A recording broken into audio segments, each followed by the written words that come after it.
Hello दोस्तों, कैसे हो आप लोग। आपका स्वागत है मेरे इस चैनल फ्लाइंग वर्ल्ड में। दोस्तों, कभी अगर बनना हो तो बाज बनना, लेकिन कभी तोता मत बनना। तोता बोलता तो बहुत है, लेकिन ज्यादा ऊंचाई तक उड़ नहीं सकता। बाज बोलता बहुत कम है, लेकिन सबसे ऊंचाई पर उड़ता है। बाज अकेला उड़ता है और बाकी पक्षियों के मुकाबले सबसे ऊंचाई पर उड़ता है। बाज अकेला उड़ेगा, लेकिन कभी भी चिड़िया और छोटे पक्षियों के साथ नहीं उड़ेगा। बाज हमेशा या तो बाज के साथ उड़ता है या फिर अकेला उड़ता है।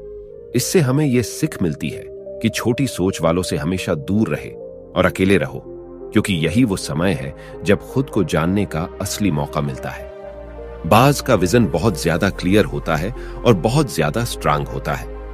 बाज अपने शिकार को 5 किलोमीटर दूर से ही देख लेता है, और जब एक बार उसे अपना लक्ष्य दिख जाता है तो फिर उसके बाद रास्ते में चाहे कितनी भी मुश्किलें क्यों ना आए, वो अपने लक्ष्य को हासिल करके ही दम लेता है। इससे भी एक बहुत बड़ी सीख मिलती है कि अपना विजन क्लियर रखो और उसे हासिल करने में फिर चाहे कितनी भी मुश्किलें क्यों ना आए, पीछे मत हटो उस बाज की तरह। बाज कभी भी मरे हुए जानवरों को नहीं खाता, वह हमेशा जिंदा शिकार करता है। और इससे हमें यह सीख मिलती है कि ये जो हमारा पास्ट है वो मर चुका है, तो अपने उस मरे हुए थॉट्स पर ध्यान मत दो और अपने आने वाली ताजी फ्रेश जिंदगी में ध्यान लगाओ। अपने पास्ट की पुरानी यादें जो तुम्हें तंग करती है, उन्हें वही रहने दो जहां उसकी जगह है। अपने वर्तमान में जगह मत दो, क्योंकि अगर एक बार तुम्हारा पास्ट तुम्हारे प्रेजेंट में आ गया तो तुम्हारा पास्ट तुम्हें कभी तुम्हारे प्रेजेंट में नहीं रहने देगा। पास्ट में तुम्हारे साथ कितना भी बुरा क्यों ना हुआ हो, वो सब यादें और थॉट्स मर चुके हैं। और उस बाज की तरह बनो जो कभी भी मरी हुई चीजों को नहीं खाता। जब आंधी तूफान आती है तो बाज बहुत ज्यादा एक्साइटेड हो जाता है। जब बारिश होती है तो सारे पक्षी छिपकर बैठ जाते हैं, लेकिन बाज को बहुत मजा आता है। जब तेज हवाएं चलती है तो बाज उन हवाओं के सहारे और तेजी से ऊपर की ओर उठता है, और ऊपर उड़ते उड़ते इतना ऊपर उड़ जाता है कि बादलों से भी ऊपर पहुंच जाता है। और इससे भी एक बहुत बड़ी सीख मिलती है कि मुसीबत में भी मजा ढूंढो। और नेपोलियन हिल ने एक बार कहा था कि हर बड़ी चुनौती अपने साथ में एक बहुत बड़ा अवसर लेकर आती है। तो उस बाज की तरह तुम भी अपने अवसर को पहचानो, और जिस दिन उन अवसरों को पहचान लिया, फिर सारी मुश्किलें तुम्हारे नीचे होंगी और तुम उन मुश्किलों के ऊपर होंगे। बाज अपने घोंसलों से सॉफ्ट घास को हमेशा निकाल देता है, ताकि बाज का जो बच्चा होता है वो उसमें कंफर्टेबल ना हो सके, क्योंकि अगर वो घोंसले में कंफर्टेबल हो गया तो वह वही रहना पसंद करेगा। लेकिन बाज ऐसा कभी होने नहीं देता। बाज एक पक्षी है और उसे भी एक बात पता है कि कंफर्ट जोन में कोई ग्रोथ नहीं होती है। लेकिन हम तो इंसान हैं ना, और इंसान होने के बावजूद कई सारे लोग इस बात को समझते ही नहीं है। आप जितना ज्यादा कंफर्ट जोन में रहोगे, आपकी लाइफ आने वाले टाइम में उतनी ही अनकंफर्टेबल हो जाएगी।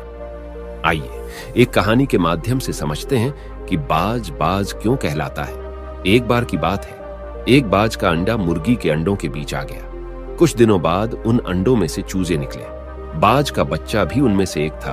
वह उन्हीं के बीच बड़ा होने लगा। वो वही करता जो बाकी चूजे करते, मिट्टी में इधर उधर खेलता, दाना चुगता और दिन भर उन्हीं की तरह चूं चूं करता। बाकी चूजों की तरह वो भी बस थोड़ा सा ही ऊपर उड़ पाता और पंख फड़फड़ाते हुए नीचे आ जाता। फिर एक दिन उसने एक बाज को खुले आकाश में उड़ते हुए देखा। बाज बड़े शान से बेधड़क उड़ रहा था। तब उसने बाकी चूजों से पूछा कि इतनी ऊंचाई पर उड़ने वाला वो शानदार पक्षी कौन है। तब चूजों ने कहा, अरे वो बाज है, पक्षियों का राजा। वो बहुत ही ताकतवर और विशाल है, लेकिन तुम उसकी तरह नहीं उड़ सकते, क्योंकि तुम तो एक चूजे हो। बाज के बच्चे ने इसे सच मान लिया और कभी वैसा बनने की कोशिश नहीं की। वो जिंदगी भर चूजों की तरह रहा और एक दिन बिना अपनी असली ताकत पहचाने ही मर गया।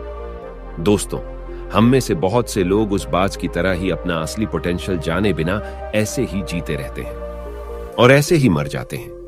हम ये भूल जाते हैं कि हमारे अंदर कितना पोटेंशियल है, जिसका प्रयोग करके हम कोई भी चीज हासिल कर सकते हैं। लेकिन हम ऐसा नहीं कर पाते और जीवन में आए बहुत से बड़े अवसरों को यह सोचकर छोड़ देते हैं कि हमसे नहीं होगा। अगर हमने अपने जीवन में एक बार भी थोड़ी हिम्मत से प्रयास किया होता तो शायद हमारी जिंदगी और भी बेहतर होती।